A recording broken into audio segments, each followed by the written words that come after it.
¿Podrías tú distinguirme claramente cuáles son las condicionantes específicas psicológicas, sociales y culturales que configuran al individuo en el centro penitenciario? Las principales condiciones son cuando el individuo está fuera de prisión y se le hizo preguntas a la persona. Como dicen en la fenomenología y el interaccionismo simbólico, no hay como una valorización como tal. El individuo vive su vida cotidiana como se le presentan las experiencias, sus situaciones, a cómo le va tocando vivir. No hace las cosas como basadas en una reflexividad. Cuando el individuo ingresa a prisión, la situación cambia. El individuo hace como un corte en su vida entre el antes, que no estaba en prisión, y como el presente, que está en prisión. En este sentido, todas las vivencias que él tuvo antes son vistas como negativas. Era un alcohólico, era un borracho, era un drogadicto.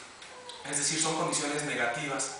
Hay un rompimiento en las relaciones de la familia, hay una tendencia a la actividades de ocio como es beber, como salir con amigos, como el uso de drogas. Hay algunas condiciones que tienen que ver más con actividades que no son netamente legales. Cuando el individuo ya está en prisión, la experiencia, aunque si bien es cierto se puede ver de manera negativa, el individuo tiene que hacer una reinterpretación de su situación y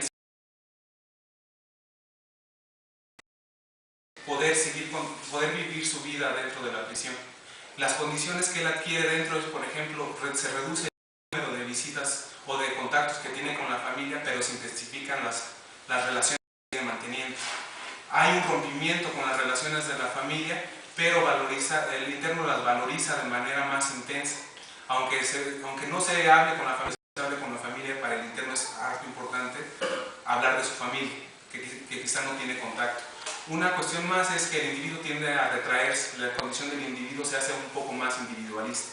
El individuo no cuenta sus problemas a otras personas, no tiene amigos en el sentido estricto del término, se vuelve una persona más que trata de utilizar a las demás personas, se reduce el nivel de solidaridad.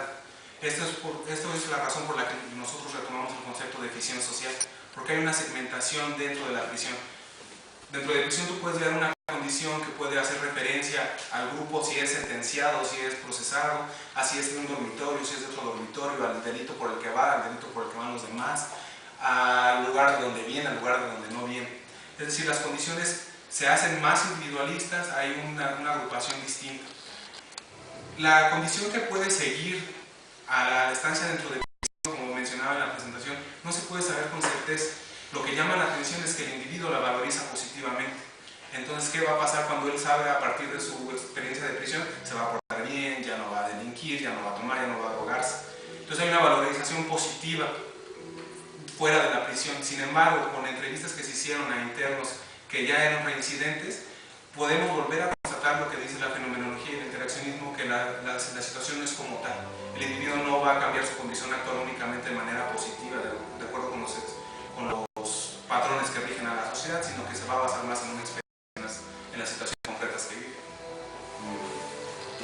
Mencionas que la familia es, digamos, la parte que de alguna manera tiene mayor afectación en su nivel de relaciones sociales o de redes sociales, sobre todo cercanas en ese sentido.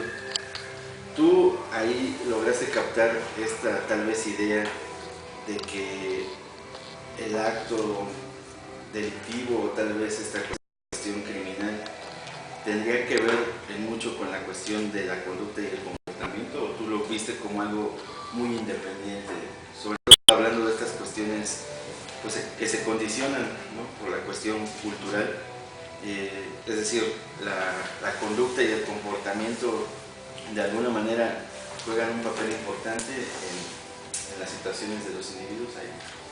Sí, sin duda no podemos negar que la influencia de la familia, del grupo social, es importante en la comisión o la no comisión de un delito. Sin embargo, va más allá. No debemos de ver como que la colectividad es la que impone al individuo el comportarse de tal o cual manera, sino que al contrario hay distintos elementos en los individuos que hacen que cometa o no cometa un delito. Algunos de ellos son por cuestiones personales, algunos son por situaciones que se vivieron, meramente por casualidad, se puede decir, porque se les presentó una situación y lo hicieron. Ahora bien, la familia, aunque podría verse que hay una afectación puede ser como entendida en dos formas. Por un lado sí se afecta porque se reduce el número de veces que tú ves a la familia, obviamente hay un rompimiento en la relación social porque ya no los ves. Afuera las familias tienen problemas con respecto a comentar si el papá, el tío, el hermano, el hijo está dentro de prisión, hay problemas en la escuela, hay problemas a la hora de simplemente de ir a juntas de padres de familia. En ese sentido hay una afectación. Pero por otro lado, la familia, en lugar de afectarse por el ingreso del interno a la prisión, al contrario, la relación se vuelve mucho más positiva. Entonces, el interno te dice, si yo antes no valoraba que mi esposa me hiciera de comer, estando en prisión lo valoro infinitamente porque aquí nadie te hace de comer y la comida que hay está horrible. En ese sentido, sí influye en la conducta del individuo, la familia, pero no es como el punto determinante. Muy bien. Entonces, ¿tú cómo podrías conceptualizar el centro penitenciario, que además tiene, bueno, en el concepto tiene parece que tiene muchas semánticas, ¿no? En ese sentido, penitenciario como alguien que paga las penas, ¿no? La relatación como si alguien estuviera enfermo y se tuviera que entrar a curar, ¿no? A sanar en ese sentido. Pero tú cómo conceptualizas o conceptualizaste entonces, o cómo crees que podría ser conceptualizado, cuál sería el término ideal cuando uno se refiere a sistemas penitenciarios o centros de readaptación social. Yo siento que una definición de una institución penal podría ser aquel lugar al que son destinadas las personas que se desvían de los parámetros establecidos por la sociedad, específicamente en aquellas cuestiones que tienen que ver con cuestiones legales en términos del derecho. Básicamente, en la prisión hay gente que rompe acuerdos legales, los acuerdos políticos. Hay otro tipo de instituciones donde está gente que rompe con los parámetros sociales en otras vertientes, se puede decir. Pero prácticamente la persona que se adapta de la norma. Puede estar desde una persona que te roba un chicle hasta una persona que orina en las calles, o que anda desnudo por la calle, o que usa drogas. No hay como un tipo de delito en específico que sea para el que sirva la prisión. La prisión solamente es un lugar donde la sociedad relega a la gente que pone en riesgo, que pone en crisis a la propia reproducción de la sociedad. Muy bien, Álvaro. ¿Y tú estás de acuerdo en las formas que tienen estos centros para corregir? Personalmente considero que debe de haber una posición neutral como investigador. Soy partidario de la idea, del argumento. Un investigador, cuando está dedicado o abocado a hacer ciencia, no puede estar ni a favor ni en contra, simplemente debe de comprender la dinámica que se vive dentro de la sociedad. En ese sentido, yo no estoy ni a favor ni en contra. Ahora, personalmente, como ciudadano, como parte de la sociedad, puede haber de dos formas. Si yo veo las cosas desde un punto de vista individual, pues claro que qué bueno que están en la prisión, porque te pueden causar daño, ¿no? Te pueden robar, te pueden asaltar, te pueden matar.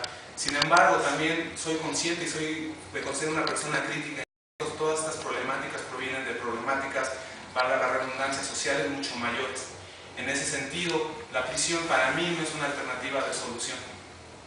¿Por qué? Porque no va a la raíz del problema, únicamente, sabes que no me sirve, lo meto ahí por tiempo indefinido, o como menciona el Partido Verde Ecologista, que nunca más habla, cuando las problemáticas siguen estando ahí en pie. Entonces, personalmente, tengo como posiciones encontradas. Obviamente, si tengo un familiar que lo asaltan, pues estaría a favor de la prisión.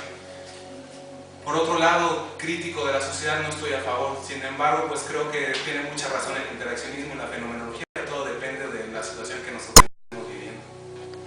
Y a pesar de que hablas de esa neutralidad, si como investigadores incluso tomamos esa posición, pues de pronto los aportes podríamos correr el riesgo de que pudieran ser muy limitados, ¿no? Entonces, si quisieras hacer un poco más el esfuerzo por tratar de, desde la antropología, visualizar una forma por la cual, que definitivamente entendiendo que nosotros estamos viviendo en una sociedad que tiene reglas de todo tipo, ¿no? de ley, morales, éticas, etcétera, y que de alguna manera en el desajuste de estas siempre habrá esta cuestión, ¿no? de cometer pues crimen y que siempre habrá un castigo, como algunos han